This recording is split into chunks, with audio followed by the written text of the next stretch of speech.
chỉ bài vek ule zai ra hian latitude le longitude value kan ti mai latitude le longitude degree kan dei te excel kan da GIS software a polu dar kan soi do na ni a hei hi BA NEP hnuaia BA bikin BA geography hawina practical kan nei section B mi kha ni a na hian chu mi chung chang chu kan soi do na ni hemi chung chang a hianin apoimo bera chu software kan lak lu don hian excel file kan ti te hi ol sam takin alak lu top thei lawa chuwang chuan CSV file kan da nga ya software na ri thei turin chu chu kan siam ma sa do ni tin apoimo le chu degree minute second kan han ti ang chi latitude latitude le longitude value kan nei hawa hi degree minute second a hi software in ari thei lawa a chiar thei lawa chuwang chuan a chiar thei turin decimal degree kan dang masak anga ya chu zana hian kan soi ma sa do na hi decimal degree degree minute second to decimal degree formula chu ani a hei hnuai mi hi ani a tuna ka click lai hi omzia chu degree minute second kan nei latitude degree amo longitude degree amo te kha degree decimal a kan chantir decimal degree kan chantir ve ka nga ya chumi tur tan chuan hemi hi a formula ani tina ni chu degree chumi tur tan chuan degree hi chu khoi dang la mangai lawa degree kan nei zat ang kha laptop tur ani a amaro chu a minute ve thunga ero kha chu somrukin kan sem dor ani hei hi omzia chu degree khata minute zat soina ni a ti chuan a second a ve thunga kha sangthum le zarukin kan ta hian sangthum le zarukin kan sem le anga omzia chu degree khata second omzat soina ni a minute somruk degree khata minute somruk a oma ti chuan minute somruk a chuan minute khat zela second somruk zela oma wangin minute somruk mun somruk soina khani a chu avain sangthum le zaruk kha halo ni ta ni chu kan ti ma sak tur software kan va khoi ma a excel file kan nei ho kan da ma sak tur ni a CSV filing kan da ma sa do ni kan ti to kha ti chuan hei hi kan degree nei dan a chu ni ta a hei hi Mizoram town sang sang te somdi le pathum helai hian karon ta lang do na ta hian Mizoram town sang sang te an latitude le longitude value a kha karon da he zol nuam DMS ti chu degree minute second ani a ti chuan chung degree minute second te chu kan split dol ani kan then sang le effect do na hei hi excel file a hi excel a hianin a then san da la ma ro chu hun du re de hli ka wagin ta hian karon then sang lo ka d hi degree ani a m hi minute s hi second ti na ni ta ni ti chuan ti hian kan degree nei a kha i excel file a kan chhulu tanga ti chuan a sang te te in kan split anga kan then sang do ti na ni chu 24 degree 7 minute 54 second ang kha ti hian amal te te in kalam sang sanga khan kan da do na ni chumi hi mi kan ti ma sak pho tanga ya ti chuan chumi to ta chuan conversion ni china kan tan tar lan tak formula kha kan da don ta hei hi a formula kan helaya hriat thiam o sam dan tur be no bang tena an man thei ton tura han ruam man ani ya degree chu kan soi tak ang khan helai degree hi hi chu ti danglam angai lo ani ti chuan ti danglam angai lo degree kha chu ni na angin lak tur kan ti to kha ti chuan minute chu somrukin kan semanga helai minute hi somrukin kan semanga second po sangthum le zarukin kan sem dol ani kan ti to kha ni china kan soi to a ti chuan uluk deuhin kan lo enanga helai bi ka hian helai hi ti uluk ngai em na san chu heta tang hian kan soi tak ang khanin a latitude degree kha decimal degree a kan siam ko tangai ni kan ti kha chumi lo chu software in amu thei lo ani ti chuan helai helai hian kan han ti chhinanga ti hian ol samna tan minute sari hi zol nuam degree som ni le pali minute sari hi somrukin kan sem dona ti chuan equal to kan metanga kan keyboard a khan ti chuan helai hi 7 om na hi pasari om na hi kan va click anga ti chuan keyboard a khan kilai a sem na khi kan da anga ti chuan somruk khi kan chule don ni keyboard atangin ti khian equal to C3 divided by 60 ti na lo ni ta chu minute za ta kha somrukin kan sem ti na ni chu ti chuan enter kan metanga ti khian som ni 0.12 bial point pakhat pahnih khi alo chuak ta ti chuan ta hian kan rek thap po panga vain kha chu aloin angin alo chuak to mai do ni ti hian excel file kha chon kha excel file khol khoi ol samna ni ta amal te a town sang te khoi ngai lo khan ti khan pakhat khoi khan adang kha kan jet pop thei to a ti chuan chu tiang che chuan hei po hi equal to kan met lenga helai songa le pali om na hik te kan va click lenga mouse khan ti chuan divide na khi kan da nga ti chuan sangthum le zaru keyboard mi kha kan chu lenga ti khian equal to e3 divided by 3600 ti khi kan chunga enter kan met le to panga ti chuan khi 0.01 khi lo chu nga kan check thale pop don ani ti chuan ti khian altitude le longitude value kha chu chiang takin tarlan alo ni ta a khilai te khi nakina ti ol samna kha ani ta ni ti chuan khi decimal degree minute second kha decimal degree kan le don kan ti kha ta hin kan le fam kim che lawa latitude tur kan khoi lai mek hi a latitude zong ani a ti chuan ta hian equal to kan bet lenga keyboard mi kha ti chuan degree hi kan achunga formula hei helai formula injek ang hian tilai formula d plus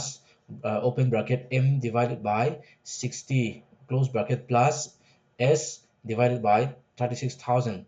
close bracket kan da ang hian kan ziak ve do ani ta hian equal to kan zek anga b3 chu helai degree hi ani degree chu khoi dang la mangai lo kan ti kha sem ve te thil danga va pun ti ro mo te kha ngai ve lo wa ti chuan bracket close bracket khi keyboard atangin kan da do ani open bracket kan da anga ti chuan m by 60 chu m by 60 chu hei hi lo ni ta a 0.12 hi ti chuan khilai khian kan plus top thei to ni achan chu kan chaw chhuah sa to an ni wangin plus kan ti nga chuan helai bo hian plus kan hmang thei to b3 plus d3 plus helai hian hei hi ti khian kan hmang thei to ti na ni chaw chhuah sa to ni wang khan bracket ti vel kha ngai to lawa d3 m divided by 60 kan chaw chhuak to a hei hi m divided by 60 ani to a 0.12 khi ti chuan s divided by 36,000 3600 tina 3600 chu f3 hi 0.01 hi lo ni to a chu wa chuan tin ma bracket le ti vel khi achung kan zia khi angai to lawa kan chaw chhuah sa khal te kan va click pop pop to do na ti chuan enter kan met top to do ni khi degree minute second atanga decimal degree a kan le chu lo ni ta ti khian 24.1315967 ti khi a decimal degree lo ni ta ta hian ti hian kan rek thale pop anga ti chuan Mizoram town zong zong altitude value hawa chu ti khian kan ti fel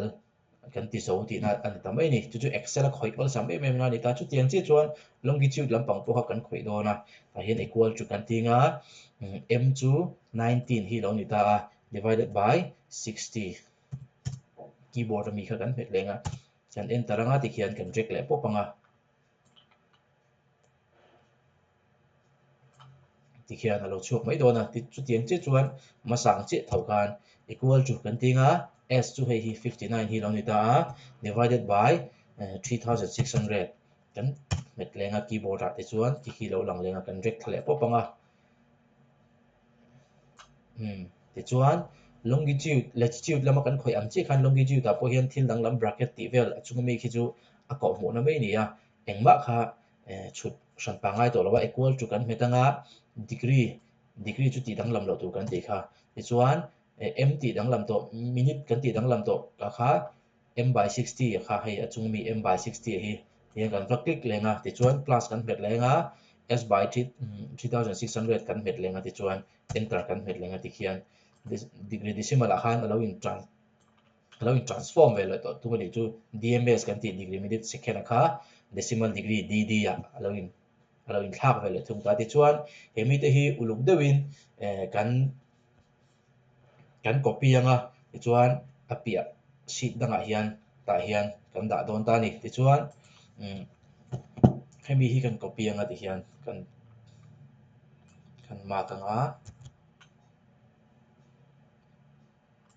helai hian copy paste zana hi uluk angai ta hian ta paste stop lo tur ani a special character a khan value a kan da ngai ta ni value kan da ngai a la hian ti hian a value kha aron langa chu tiang che chuan longitude ta kha hi kan vala le anga kan copy le anga sheet 4 a ta hian space a khan control v pop lo tur ni hi page pc la tengin value a box an kal le ang chuan hi tuna kan da na hi tuna kan da na hi dd decimal degree kan ti chu alo ni ta ti chuan hi mizoram town sang sang kan nei ho kha decimal degree kan da ta fek ta dms kan ti degree minute second dilawin dd kan ti decimal degree khan kan da ta hi software ina arit ol sam the dan GIS software ina arit the khan ni wangin heting hin kan da ma support tur ani chuan hemi kan siam zon huwa hian file a hian kan kalanga hi helai avei lampang il hringa hian kan kalanga save as a kan kal don ni helai hian kan hriat reng tur chu excel .xlsx kan ti han ti ang chi hian xls ho hang hianin software khan ri thei lawa chu wa chon tlai hian kan thlang uluk don ani thlan uluk em tur ani a a hmu thei bik kha oma chu csv comma delimited ti hi kan hmu thein karinga csv comma delimited ti mang hian kan save don ani kan file tuna kan file hi ti chuan loc towns katia underscore kan da lenga dd ti chuan kan hriat tur chu poimo em mai chu software ina arit thei tur reng ming kan save don hian space a om tur ani lawa ming sei lutuk tur ani lawa tin space ang chi kan da don ani chuan helai mi underscore kan han ti te hi kan da tur ani chumi ni lo chuan software hen ri thei lo wangin helai tu po achung hi han en chin tai la mzrm underscore shp ka ti ta helai hen space aya underscore hi kan da chu tiang chi chuan helai anoi po hian loc location underscore towns underscore dd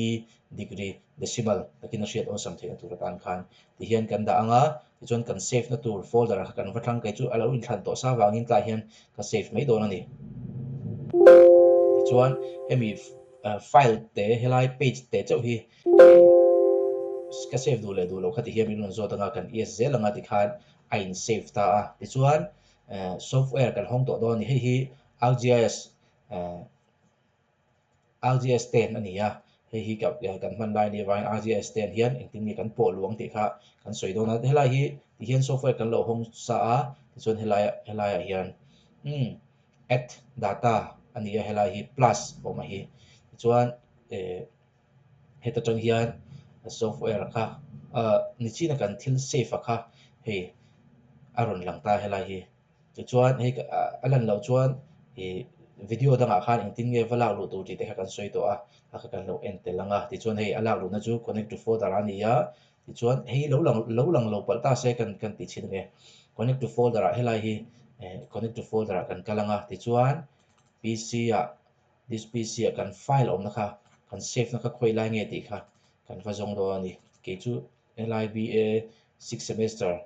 practical ti chunga hen ka save a ti chuan chumi chunga po gps ti kha ka da le a chuan kha hi exercise hi mizoram se file exercise hi lo lang ta a chuan kan du bera kha hi location towns dd.csv ti china ka save a kha ka thlan don ta ni hei ta hi lo lu ta software chunga khan amaro chu helai lo lan lo lu awang hen helai hen ron lang hal mai lowa display ngal lo ni chu alan na tur tan chuan hi kan right click anga ti chuan display xy data a hian kan kal le dor ani display xy data lo oma ti chuan helai hen kan file kha ani le ni lo kha hen kan check anga loc towns dd ti kha oma dikta ti chuan longitude ania hi aron in thlang dika x chu longitude ania y kha latitude ani mai a ti chuan ta hianin z field te hi altitude kan nei lo wangin helai hi chu non angin keima bika chuan ti hian ka da anga ti chuan helai hi poimo ta ni unknown coordinate system atia helai coordinate system hi anei nge tur ani a hemi anei lo chuan map khan gps location pangai tak ari theilo tina ni a chuwang chuan helai coordinate system hi kan predict tur ani poimo ema helai hi ta chuwang chuan helai hian edita kan lu tang ti chuan heng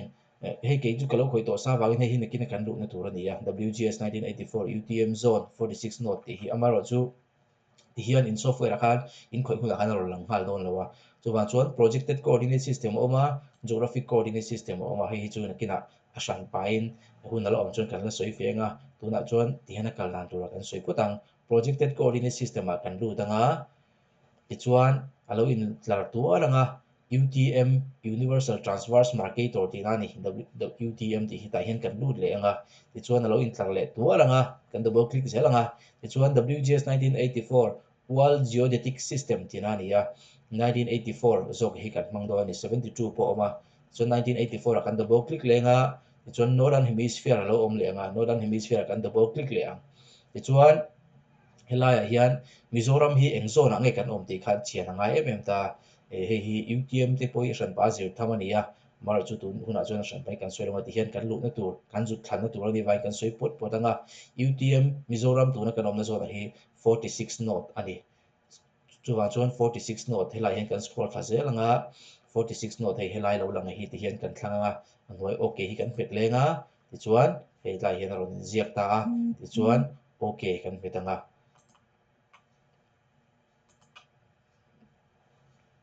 ti chuan ti khian alo lang ta tur mai ni khami kan location sang sang kha ti chuan kan location sang sang khi tuna khian save file ani lo a CSV file vek ka khala ni a tuma chuan save file a kan siam anga map a display thei tur chuan chulai te chu a poimo em ya hei tai point kan hong chin anga attribute a po hian engma talan ala om do lo ni helai hian hei helai hi harin chin tawa a degree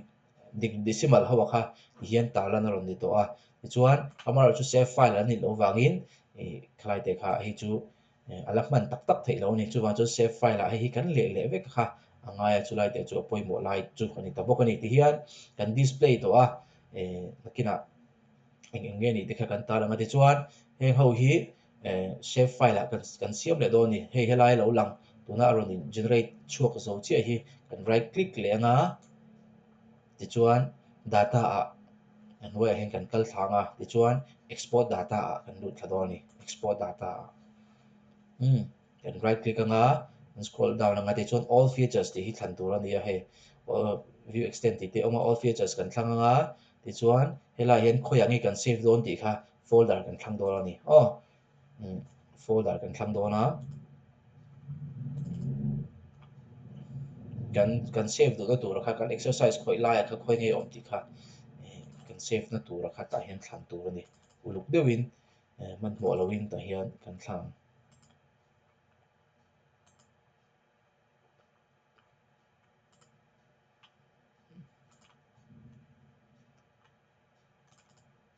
ta hian exercise chhungah hian export output tih kan dah a ta hian file personal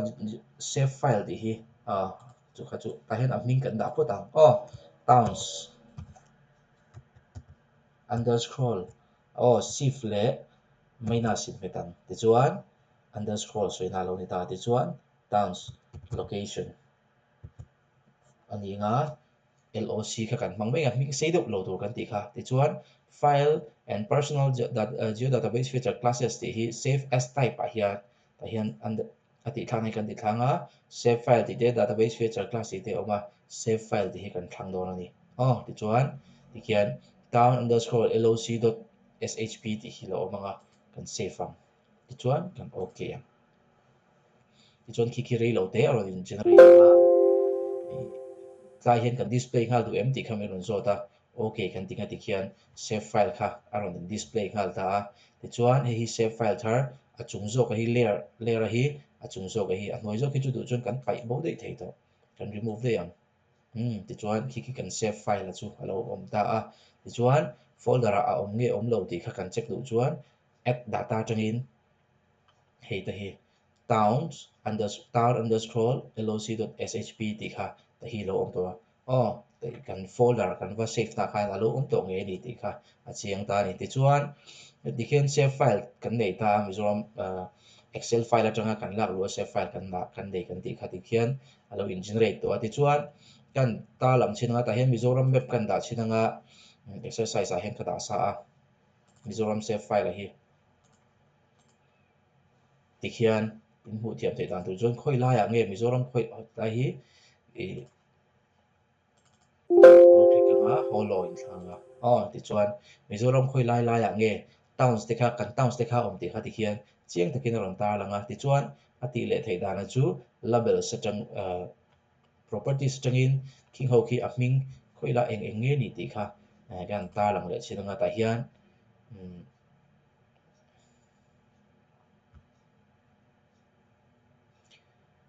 temin helai te hi label sa hi huna du rei ve do china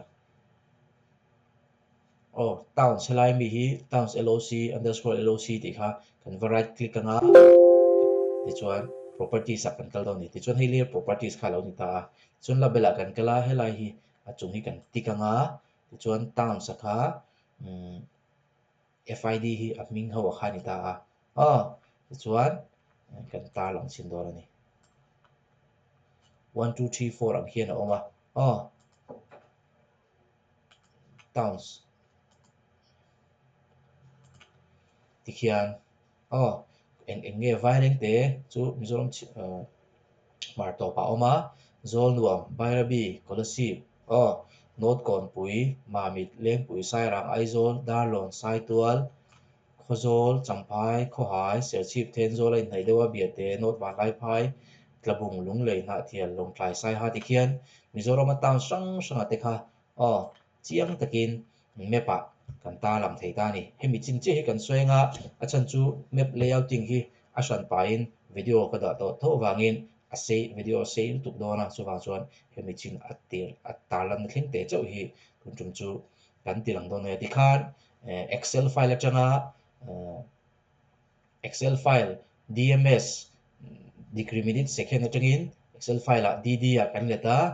degree decimal a ti chuan degree decimal kha dot csv hin kan save a chu software kan pot lut le ta ti chuan software kan pot lut to hnuwa save file a ti khen kan siam le ta kimi chin aki nakin map layout na tur ta na tangkai le poimo kan ti nge tur chu ani ta ni khati zong kha tu na tan chuan ani le pot process